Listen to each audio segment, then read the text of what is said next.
Okay ready.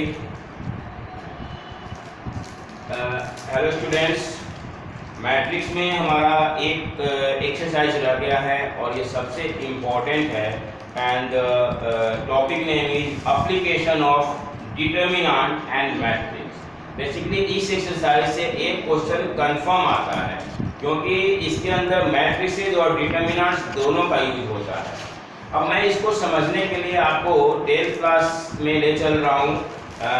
आप याद करो, आपने लीनियर इक्वेशन इन 2 वेरिएबल पढ़ा था।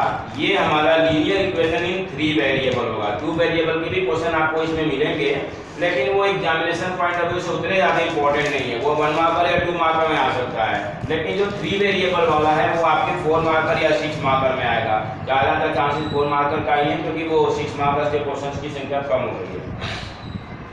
तो जैसे हमने पढ़ा था कि 2 तरह का सॉल्यूशन होता है, एक होता है कंसिस्टेंट और दूसरा होता है इनकंसिस्टेंट। यही कंसिस्टेंसी और इनकंसिस्टेंसी यहाँ पर हमें डिटर्मिनेंट के हेल्प से करना है। जो हमें इक्वेशन दिया होगा उसके कोफिशिएंट को लेकर के हम एक मैट्रिक्स फॉर्म करते हैं। अगर 2 इक्वेशन का 2 वेरिएबल का 2 इक्वेशन दिया होगा तो हमें 2/2 का मैट्रिक्स मिलता है, और 3 वेरिएबल के अगर 3 इक्वेशन दिए गए होंगे तो हमें 3/3 का मैट्रिक्स मिलता है। आपको ये बता दूं मैं कि जितने वेरिएबल होंगे उतने ही आपको इक्वेशंस गिवन होगा। थोड़े बहुत क्वेश्चन ऐसे होंगे जो एक्स्ट्रा क्वेश्चन में आता है जिसमें वेरिएबल 3 होगा लेकिन इक्वेशन 4 होगा। उसका दूसरा एप्लीकेशन है, वो हम डिस्कस करेंगे जब नॉर्मल क्लास में अपने फेस टू फेस क्लास में डिस्कस करेंगे। तो यहाँ सबसे पहला काम है कि कंसिस्टेंसी और इनकंसिस्टेंसी के लिए कंडीशन क्या है। तो जैसे अगर हम कोफिशिएंट मैट्रिक्स बनाते हैं फिर उसकी डिटर्मिनेंट वैल्यू निकालते हैं। अगर डिटर्मिनेंट की वैल्यू नॉट इक्वल टू 0 आता है, जैसा अभी हमने पढ़ा था पिछले क्लासेज में कि अगर किसी मैट्रिक्स की डिटर्मिनेंट वैल्यू 0 है तो उसको हम सिंगुलर मैट्रिक्स बोलते हैं और उसका इन्वर्स नहीं निकलता है। लेकिन अगर किसी डिटर्मिनेंट की वैल्यू नॉन जीरो आता है तो उसको हम नॉन सिंगुलर मैट्रिक्स कहते हैं और उसकी डिटर्मिनेंट वैल्यू पॉसिबल होता है। और डिटर्मिनेंट वैल्यू से आपको याद होगा इन्वर्स निकल पाता है, क्योंकि अगर इन्वर्स निकलेगा डिटर्मिनेंट नॉन जीरो होगा तभी इन्वर्स निकलेगा। और इस इक्वेशन को जो हम सॉल्व करने जा रहे हैं वो आपको इन्वर्स मेथड से सॉल्व करना है, यानी हमें ए के इन्वर्स की जरूरत होती है। तो सबसे पहले मैं आपको कंसिस्टेंट के लिए कंडीशन बता रहा हूँ, आपके टेक्स्ट बुक में लिखा हुआ भी है। A system of equation is said to be consistent if its solution is exist। एक सॉल्यूशन हो या 2 सॉल्यूशन हो, तब 1 सॉल्यूशन हो या मेरी सॉल्यूशन, इसमें 2 आता है कंसिस्टेंसी में। फिर वहीं इसलिए मैं 10th वाला याद करा रहा हूँ आपको। कंसिस्टेंसी के अंदर होता है यूनिक सॉल्यूशन और मेरी सॉल्यूशन। और दूसरा हमारा इनकंसिस्टेंट है, यानी अगर कोई सॉल्यूशन नहीं निकलता है तो हम उसको इनकंसिस्टेंट कहते हैं। अब अगले पेज पर आपको केस दिया हुआ है, पहले केस 1 दे रखा है आपको इसी पेज पर। केस 1 है, अगर आपका डिटर्मिनेंट की वैल्यू नॉन जीरो आता है, पेज नंबर आपके 133 पर है। If A is non singular matrix then there inverse exist, और उसमें जो हम सॉल्व करते हैं x is equal to A inverse of B। हम डिस्कस करेंगे कि A इन्वर्स कैसे निकलेगा। आपको 2 मिनट में याद आ जाएगा क्योंकि पिछले एक्सरसाइज में हमने इन्वर्स निकालने ही सीखा है। और उसके बाद हमारा x जो होता है, जो वेरिएबल है, उसका इक्वेशन बनता है, और b जो है वो इक्वेशंस के अंदर जो राइट हैंड साइड के कांस्टेंट नंबर होते हैं उसका इक्वेशन बनता है। दूसरा हमारा कंडीशन है कि अगर a हमारा सिंगुलर मैट्रिक्स आ गया, मान लो कि डिटर्मिनेंट ऑफ a की वैल्यू 1 आ गई, ये तो केस 1 था। अगर केस 2 है कि अगर डिटर्मिनेंट की वैल्यू इक्वल टू 0 आ गया तो a inverse does not exist, inverse exist नहीं करेगा। और उस सिचुएशन में हम सबसे पहले एडजॉइंट ऑफ ए निकालते हैं। आपको अच्छी तरह से याद है एडजॉइंट ऑफ ए हम कैसे निकालते हैं। पहले हम एक मैट्रिक्स का एक एलिमेंट मैट्रिक्स के एक एलिमेंट का कोफैक्टर निकालते हैं। फिर कोफैक्टर से जो हमारा मैट्रिक्स बनता है उसका हम एडजॉइंट, उसका हम ट्रांसपोज करते हैं, और वो जो ट्रांसपोज ऑफ आता है वो हमारा एडजॉइंट ऑफ मैट्रिक्स होता है। फिर इसमें ये है कि अगर एडजॉइंट ऑफ ए आपने निकाला है और इनटू में अगर बी कर रहे हो, और अगर ये इक्वल टू 0 आ गया सॉरी अगर ये नॉट इक्वल टू 0 आ गया, एडजॉइंट ऑफ मतलब अगर डिटरमिनेंट ऑफ ए 0 आ गया और adjoint of A into B is not equal to 0 आ गया, तो हम उसको कहते हैं ये इनकंसिस्टेंट होगा, इसकी कोई सॉल्यूशन नहीं निकलेगी। लेकिन जो तीसरा केस है हमारा इसमें कि अब इसी में कि अगर डिटरमिनेंट ऑफ ए की वैल्यू 0 आ गया तो और A inverse does not exist किया,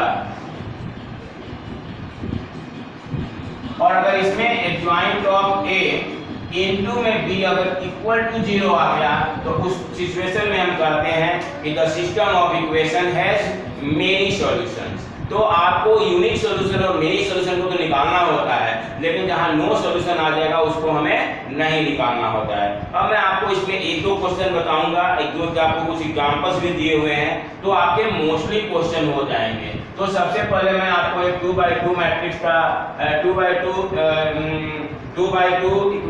का मैट्रिक्स का डिटरमिनेंट इनवर्स निकालना बता देता हूं। 2x2 मतलब 2 वेरिएबल के जो दो इक्वेशन है उसको हम कैसे सॉल्व करेंगे वो बता दे रहा हूं। अब मैं आपको ध्यान से बता रहा हूं, एक्सरसाइज 4.6 के अंदर जो पहले के 6 क्वेश्चन हैं उसमें आपको बताना है कि कौन सा इक्वेशन आपका कंसिस्टेंट है और कौन सा इक्वेशन कंसिस्टेंट नहीं है। ये मैं आपको खुद के लिए छोड़ रहा हूं, क्योंकि जब हम 7th से लेकर के और 16th के क्वेश्चन को डिस्कस कर लेंगे तो वो वाले टॉपिक वो वाले क्वेश्चंस आपके ऑलरेडी कवर्ड हो जाएगा, क्योंकि इसमें केवल आपको वो डिटरमिनेंट निकालना है और एडजॉइंट निकालना है, बाकी आपको कुछ इनवर्स निकाल करके करने की कुछ जरूरत नहीं होती है। या तो determinant of A equal to 0 आ गया, नॉट इक्वल टू 0 आ गया तो हम कहेंगे कि यूनिक सॉल्यूशन हो गया, कंसिस्टेंट हो गया, और अगर इक्वल टू 0 आता है तब हम पहले एडजॉइंट ऑफ ए निकालेंगे और फिर उसको ए के साथ बी के साथ मल्टीप्लाई करेंगे और उसके बाद हम डिसाइड करेंगे कि वो कंसिस्टेंट होगा या इनकंसिस्टेंट होगा। लेकिन जो 7th ऑनवर्ड क्वेश्चन है उसमें आपको मैट्रिक्स मेथड से सॉल्व भी करना है। अब यहाँ पर मैं आपको बता दूं मैट्रिक्स मेथड क्या है। देखो इक्वेशन को सॉल्व करने के लिए दो मेथड था, एक मैट्रिक्स मेथड और एक डिटरमिनेंट मेथड। डिटरमिनेंट मेथड के अंदर क्रेमर रूल आता है, आपके पास अगर पुरानी बुक पढ़ी होगी आर डी शर्मा वगैरह तो उसमें क्रेमर रूल सॉल्व किया हुआ है, लेकिन वो अब आपके सीबीएसई के सिलेबस में नहीं है, तो इसलिए आपको उसको करने की जरूरत नहीं है। आपको इनवर्स मेथड केवल करना है, जिसमें अभी मैं आपको प्रोसेस बता रहा था, मैं एक एक करके एक स्टेप बाय स्टेप क्वेश्चन को सॉल्व कर रहा हूँ, फिर आपका एक बिल्कुल कंसेप्ट क्लियर करके। ये सबसे आसान है, जितने भी आपने डिटरमिनेंट में पीछे पढ़ा मैट्रिक्स डिटरमिनेंट सबसे आसान है ये। अब मैं आपको क्वेश्चन नंबर 7 बता रहा हूं, ध्यान से देखो। पहले 7th क्वेश्चन में लिख रहा हूं यहाँ पर। 7th क्वेश्चन है आपका 5x + 2y = 4। 5x + 2y = 4 और दूसरा इक्वेशन है 7x + 3y = 5। 7x + 3y = 5। ध्यान रहे ये हमारा स्टैंडर्ड फॉर्म है। अगर मान लो कि हमारे को ऐसे दिया हो -4 = 0, तो हमें इसको पहले स्टैंडर्ड फॉर्म में करना पड़ेगा। कैसे? तो ये जो है हम राइट हैंड साइड में ले जाएंगे, तो ये इक्वल टू में +4 हो जाएगा। आपको पता है कि अगर लेफ्ट में +4 है तो राइट में जाके -4 होगा, और अगर -4 है तो राइट में जाके +4 होगा। तो हमने पहले इक्वेशन बना ली, स्टैंडर्ड इक्वेशन हमारे पास बन गया। अब हमें यहाँ दिख रहा है कि ये दो ही इक्वेशन है और दो ही वेरिएबल है, तो हमें 2x2 का मैट्रिक्स बनाएंगे जिसका नाम रखेंगे A। वो A मैट्रिक्स कैसे बनेगा? तो इनके कोएफिशिएंट से। ध्यान से देखो, पहले हम फर्स्ट इक्वेशन को ले रहे हैं। फर्स्ट इक्वेशन में जो x का कोएफिशिएंट है वो पहला एलिमेंट होगा, जो y का कोएफिशिएंट है वो दूसरा एलिमेंट होगा। एक चीज मैं आपको और क्लियर कर दूं, अगर यहाँ -2y होता तो इसमें हम -2 लेते, यहाँ पर -7x 5x होता तो यहाँ पर माइनस लेते 5 का। मींस जो साइन अगर होता है वो हमें कंसीडर करना होता है, क्योंकि प्लस साइन अगर कहीं साइन हम नहीं लगाते तो पॉजिटिव ही माना जाता है। तो यहाँ पर पूरे के पूरे पॉजिटिव ही हैं 7 और 3। दूसरा एक इक्वेशन बनाते हैं x। वो इक्वेशन होता है जो इसके अंदर वेरिएबल आपको दिख रहा है। आपको इसके अंदर दो वेरिएबल दिख रहा है और उसका आपको कॉलम मैट्रिक्स बनाना पड़ता है x और y। और एक मैट्रिक्स हम बनाते हैं b, जो हमारे को राइट हैंड साइड में नंबर दिया हुआ है। फर्स्ट इक्वेशन का जो नंबर है वो फर्स्ट रो में और सेकंड इक्वेशन का जो नंबर है वो सेकंड रो में। अगर आप मैट्रिक्स मल्टीप्लिकेशन का रूल फॉलो करोगे तो आपको ये जरूरी है इसी फॉर्म में लिखना, क्योंकि तभी हम मल्टीप्लाई कर पाएंगे। आगे हमें मल्टीप्लाई करने की जरूरत होती है। तो आप देखो, जैसे फर्स्ट रो फर्स्ट कॉलम करोगे तो इसी के हिसाब से हमने इसका इक्वेशन बनाया। गलती से भी इसको कभी भी रो मैट्रिक्स नहीं बनाया जाता है, आपका x और y जो मैट्रिक्स बनता है वो हमेशा कॉलम मैट्रिक्स बनता है, और ये जो आपका a होगा वो हमेशा स्क्वायर मैट्रिक्स होगा। ऑलवेज रिमेंबर, क्योंकि अभी बताया कि जितने वेरिएबल होंगे उतने ही आपके इक्वेशंस होंगे। तो स्टूडेंट्स सबसे पहला हमारा स्टेप पूरा हो गया, यानी कोएफिशिएंट मैट्रिक्स बनाना है हमें 3, चाहे इक्वेशन कितने भी हो 3 ही मैट्रिक्स बनेगा। एक बनेगा a जिसको हम कोएफिशिएंट मैट्रिक्स कहते हैं, एक बनेगा x जिसको हम वेरिएबल मैट्रिक्स बोलते हैं जो इसके अंदर वेरिएबल से बनता है, और एक बनता है b जो हमारा कांस्टेंट मैट्रिक्स होता है, जैसे कि जो RHS में नंबर है वो होता है। जब 3/3 का बता दूंगा तो आपको और क्लियर हो जाएगा। तो स्टूडेंट सबसे पहले दूसरे स्टेप में आप इसकी डिटरमिनेंट वैल्यू निकालोगे a की। आपको पता है 5 × 3 15 माइनस 7 × 2 14, जो कि 1 आ गया, यानी नॉट इक्वल टू 0 आया, यानी कि इनवर्स एग्जिस्ट करेगा। Students this is a non singular matrix, यह एक नॉन सिंगुलर मैट्रिक्स है, so its inverse exist. Now our second step is to find the adjoint of A। पहला स्टेप है हमें, अब नेक्स्ट स्टेप है हमारा एडजॉइंट ऑफ A। आपको मैं एक एग्जांपल बता दे रहा हूं, क्योंकि कुछ एग्जांपल में स्टेप ज्यादा लिखा हुआ है, कुछ एग्जांपल में स्टेप कम लिखा हुआ है, तो मैं आपको बता दे रहा हूं, कुछ एग्जांपल को देखोगे तो आपका जो है प्रॉपर स्टेप आपको ध्यान आएगा। वो है आपका एग्जांपल नंबर 28। एग्जांपल नंबर 28 में बिल्कुल स्टेप बाय स्टेप दिया हुआ है। पहले कोएफिशिएंट मैट्रिक्स की डिटरमिनेंट ऑफ है, फिर सारे कोफैक्टर्स निकाला, फिर उसके बाद इनवर्स। अब मैं 2/2 में आपको कोफैक्टर्स के लिए बता दे रहा हूं, बहुत ही सिंपल तरीका होता है एडजॉइंट ऑफ ए निकालने के लिए। बस क्या करना होता है आपको, एडजॉइंट ऑफ ए देखो मैं डायरेक्ट लिख रहा हूं, ये जो मेन डायगोनल है ये दोनों आपस में इंटरचेंज हो जाते हैं, यानी 3 यहां चला जाएगा और 5 3 के प्लेस पर आ जाएगा। और जो सेकंड डायगोनल है इनके एलिमेंट का साइन चेंज हो जाता है, पॉजिटिव है तो नेगेटिव हो जाएगा, नेगेटिव है तो पॉजिटिव हो जाएगा। 2/2 में आपको कुछ सोचने की जरूरत ही नहीं होती है, ये दोनों मेन डायगोनल का एलिमेंट आपस में इंटरचेंज हो जाएगा। 3 and 5 will be change their places, और 2 और 7 का साइन केवल चेंज हो जाता है। और इसके पीछे रीजन क्या है वो मैं बता दे रहा हूं।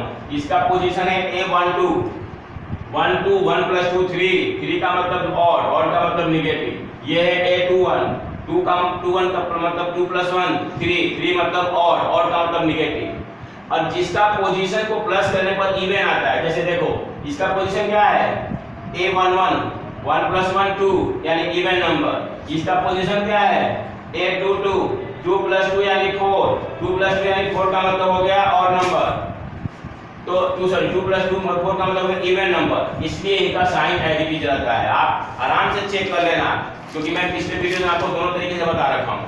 अब स्टूडेंट हमें क्या करना है, एडवांस क्वेश्चन में निकालना है, उसके बाद हम निकालेंगे A इनवर्स। आपको याद होगा A इनवर्स का formula 1 determinant of A * adjoint of A। और इसीलिए हम कहते हैं कि अगर इनवर्स की वैल्यू 0 आ जाएगा ना तो इनवर्स नहीं निकलेगा स्टूडेंट्स, क्योंकि इनवर्स 1/0 नॉट डिफाइन हो जाता है। तो बच्चों मेरे A डिटरमिनेंट की वैल्यू 1 आ गया है, तो 1/1 लिखने की जरूरत नहीं है। एडजॉइंट ऑफ A की वैल्यू यहां पर आप सीधे लिख दो, जो कि आपका आया है 3, -2 एंड -7, 5। तो स्टूडेंट्स अब हमने आपको इक्वेशन लिखा था x = A इनवर्स * B, यानी कि पहले हमें A इनवर्स की वैल्यू लिखनी है। तो बच्चों A इनवर्स की वैल्यू मैंने ऑलरेडी यहां पर निकाल दिया है 3 -2 -7 एंड 5 और इनटू में B। तो आप बोर्ड पर देख के बताओ मुझे B की वैल्यू क्या होगी। तो B की वैल्यू आपके सामने मैं लिख रखा हूं 4 एंड 5, और इसीलिए इसको हम कॉलम मैट्रिक्स बनाते हैं, क्योंकि आप देखो मल्टीप्लिकेशन कैसे पॉसिबल है बच्चों। इसका ऑर्डर है 2/2 और इसका ऑर्डर है 2/1, तो 2 और 2 सेम हो रहा है ना, तभी मल्टीप्लिकेशन पॉसिबल है। अब आप इसको मल्टीप्लाई कर दो, मल्टीप्लाई करोगे फर्स्ट रो फर्स्ट कॉलम, यानी 3 × 4 12 और -5 × 10। हालांकि इसको आप रफ में करना, 12 - 10 यहाँ पर 2 आ रहा है, और फर्स्ट रो के बाद फर्स्ट कॉलम ही हो पाएगा, सेकंड कॉलम कोई है नहीं। अब सेकंड रो लो, second row and first column. तो स्टूडेंट्स -7 को जब आप 4 से मल्टीप्लाई करोगे तो 7 4 जा 28 माइनस का, और 5 5 जा 25 प्लस का, तो 28 माइनस का और 25 प्लस का, तो 25 में से 28 माइनस करोगे तो -3 आ गया। और स्टूडेंट्स x की वैल्यू आपके सामने है ये, यानी x और y की जो डिटरमिनेंट हमने यहाँ लिख दिया मैट्रिक्स, और यहाँ RHS में आ गया 2 और -3, देयरफॉर x की वैल्यू यहाँ पर मैं आपको रिमाइंड करवाऊंगा हर चीज के लिए कॉन्सेप्ट होता है और वो आपको पीछे किसे ध्यान रखना होता है। बच्चों हमने पढ़ा था कि दो मैट्रिक्स जब आपका आपस में इक्वल होता है तो उनके कोरेस्पोंडिंग एलिमेंट्स इक्वल होते हैं। तो स्टूडेंट्स x की वैल्यू 2 आ गया और y की वैल्यू -3 आ गया। तो मेरे प्यारे स्टूडेंट्स हमने x और y की वैल्यू निकाल ली। अब क्वेश्चन ये है कि हमारा आंसर सही है या गलत है, और ये करने के लिए आपको 10 से ही बताया गया है कि जो x और y की वैल्यू आई उसको आप इस इक्वेशन में रख के देखो, अगर राइट हैंड साइड के इक्वल आ गया तो समझ लो कि आपका आंसर सही है, अदरवाइज हमें कुछ चेक करने की जरूरत है। तो हमने x की वैल्यू यहाँ 2 रखी तो 5 2 जा 10, और y की वैल्यू हमने -3 रखी तो 2 × -3 is -6, और 10 में से 6 माइनस करेंगे तो 4 आएगा।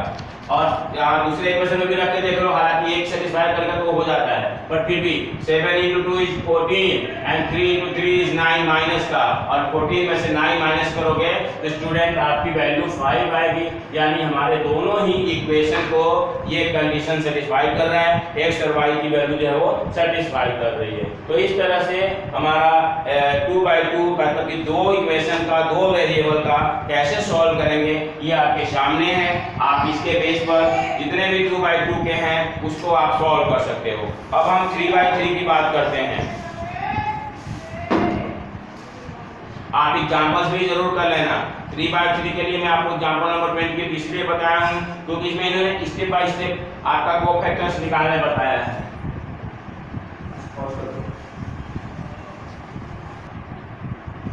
तो मैं आपको एक जैसा बताया था 2/2 अलाउ था, हम 3 इक्वेशन और 3 वेरिएबल वाले बात करते हैं। तो ये क्वेश्चन नंबर 11 है, इसमें थोड़ा सा टेक्निकल डिफरेंस था बाकियों से, इसलिए मैं आपको यही बता रहा हूँ।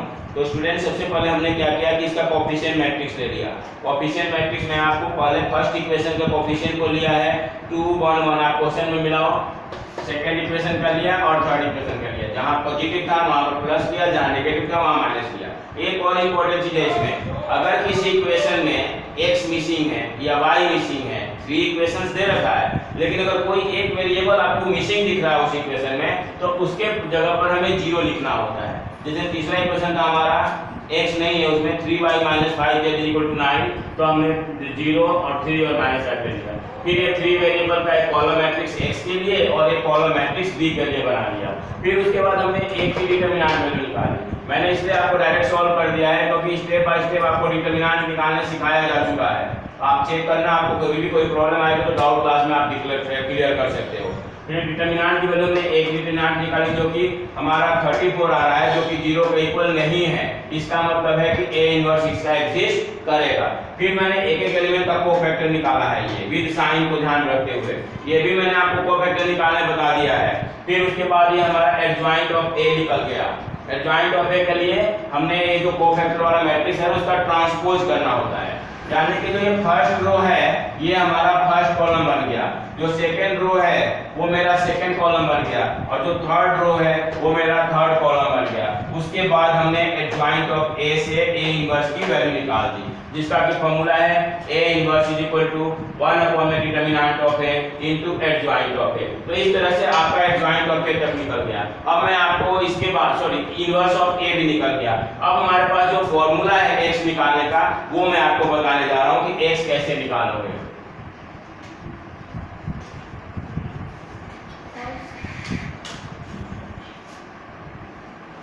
तो x जो है x निकलेगा हमारा a inverse into b। x की वैल्यू लेफ्ट में आ गई x y और j, और इधर a इनवर्स की वैल्यू मैंने लिख दिया 1/34 और 13a। तो मैंने a इनवर्स की वैल्यू लिख ली पहले और b की वैल्यू लिख ली और इधर x की वैल्यू लिख ली। उसके बाद आपको पता है कि हमें इसको मल्टीप्लाई करना होगा। अब यहाँ मल्टीप्लाई करके देखो, ये 3/3 है और ये 3/1 है, यानी दोनों इक्वल आ रहा है, यानी कि मल्टीप्लिकेशन पॉसिबल है। लेकिन इसका जो रिजल्ट आएगा वो 3/1 ऑर्डर का आएगा, यानी एक ही कॉलम का एलिमेंट आएगा। अब मैं आपको मल्टीप्लाई कैसे किया हूँ बता रहा हूँ। फर्स्ट रो फर्स्ट कॉलम, यानी 13 × 1 13 आ गया, ये 13 है। दूसरा है 8 इंटू 3/8, तो जब आप 8 को 3/2 से मल्टीप्लाई करोगे तो 2 4 जा 4 3 जा, ये 12 आ गया, प्लस 1 इंटू 9 आपका 9 आ गया।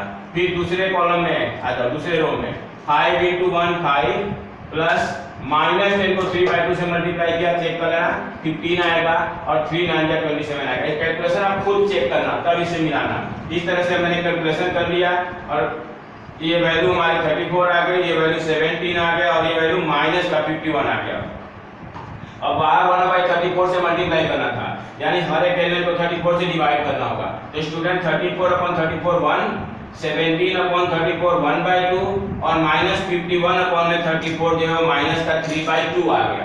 अब इक्वल मैट्रिक्स के प्रॉपर्टी डेफिनेशन के हिसाब से x की वैल्यू हमारी 1 आ गई, x = 1, y = 1/2, और z की जो वैल्यू है वो हमारी माइनस का 3/2 आ गई। हम यहाँ लिख लेंगे कि ऑन कंपेयरिंग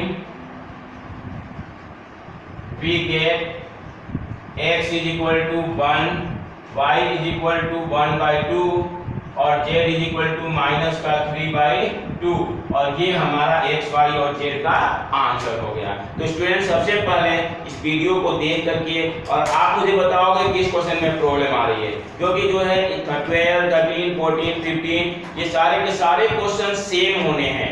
अब मैं आपको केवल 15 का इक्वेशन, 15 में थोड़ा सा आपको हिंट देना चाहूंगा। आप ध्यान से देखो, पहले आपको a दिया हुआ है और उसमें कहा गया है कि a इनवर्स निकालो, तो जैसे आपने पीछे a इनवर्स निकाला वैसे आपको a इनवर्स निकाल देना है।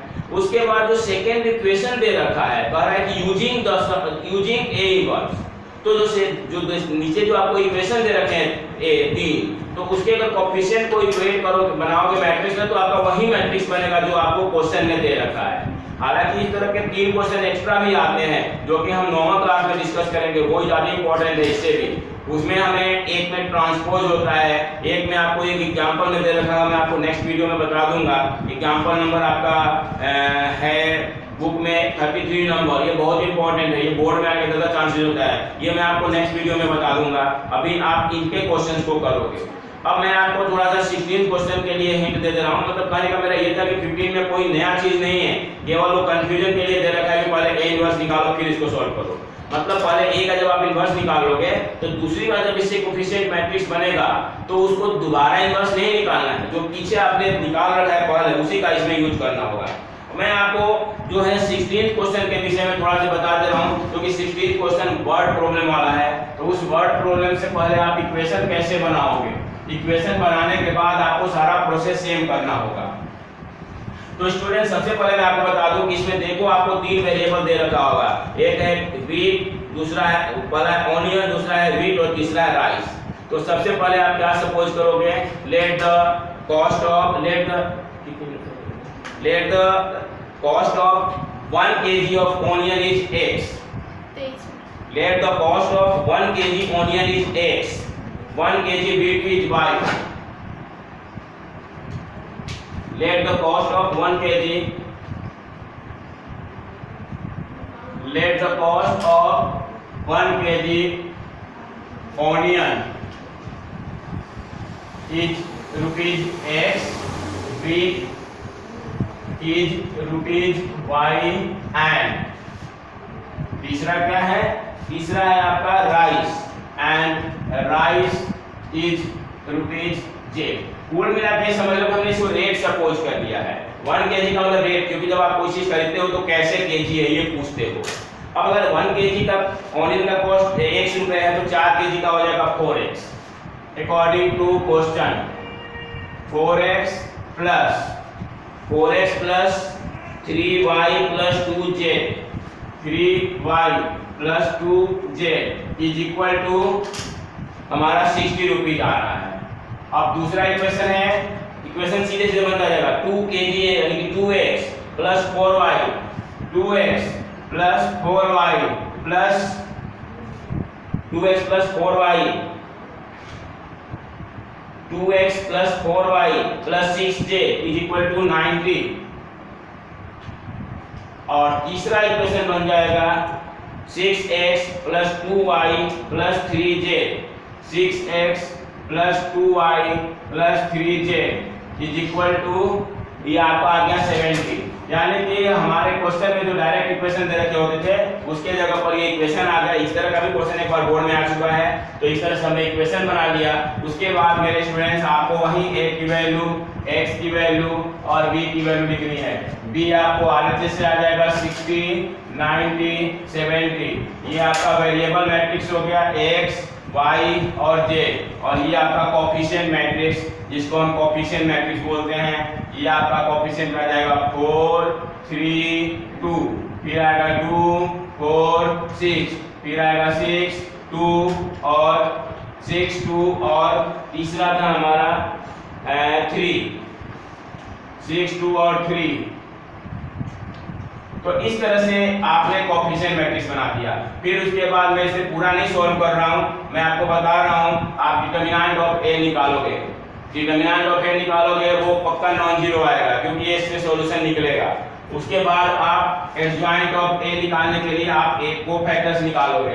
कोफैक्टर्स निकालने के बाद आप एडजॉइंट ऑफ ए निकालोगे, और एडजॉइंट ऑफ ए निकालने के बाद आप इनवर्स ऑफ ए निकालोगे, और इनवर्स ऑफ ए निकालने के बाद आप सॉल्व करोगे x is equal to a inverse into b।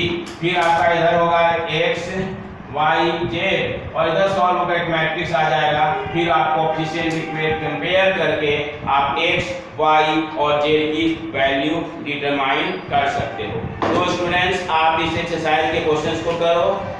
4 point से पहले सबसे पहले आपको एग्जांपल करना है। देखो मेरी बात को अगर ध्यान से फॉलो करोगे तो हमने इस मंथ में, मतलब ये लास्ट मंथ की बात मैं कर रहा हूँ तो मई शुरू हो गया, अप्रैल मंथ में हमने सेकेंड, थर्ड और फोर्थ मोस्टली 3 चैप्टर कंप्लीट कर लिया। अब मैं आप लोगों को एक चीज और बता रहा हूँ कि आप देखो इवैल्यूएशन का जो इवैल्यूएशन प्रोसेस है वो लर्निंग का सबसे इम्पोर्टेंट प्रोसेस है। आपको टेस्ट के लिए भी मैं कहूँगा आप लोग इस कमिंग वीक जो आपसे हमारा कल से शुरू होने वाला है मंडे से, इस वीक में आप सेकेंड चैप्टर को रिवाइज करके मेरे से डाउट भी पूछो, ताकि मैं नेक्स्ट संडे को आपको एक सेकेंड चैप्टर का छोटा सा टेस्ट का शीट भेजूंगा जिसे आप लोग सॉल्व करके ऑनेस्टली और मेरे पास भेजोगे, फिर मैं आपको उसे इवेल्युएट भी कर लूँगा। और इस तरह से हम अपना एक वीक में एक चैप्टर, उसके नेक्स्ट में थर्ड चैप्टर को कर लेंगे, उसके नेक्स्ट में हम फोर्थ चैप्टर को कर लेंगे। और अभी मेरे को इस चैप्टर के लिए एक वीडियो और बना के भेजना है जो मिसलेनियस है उसके लिए,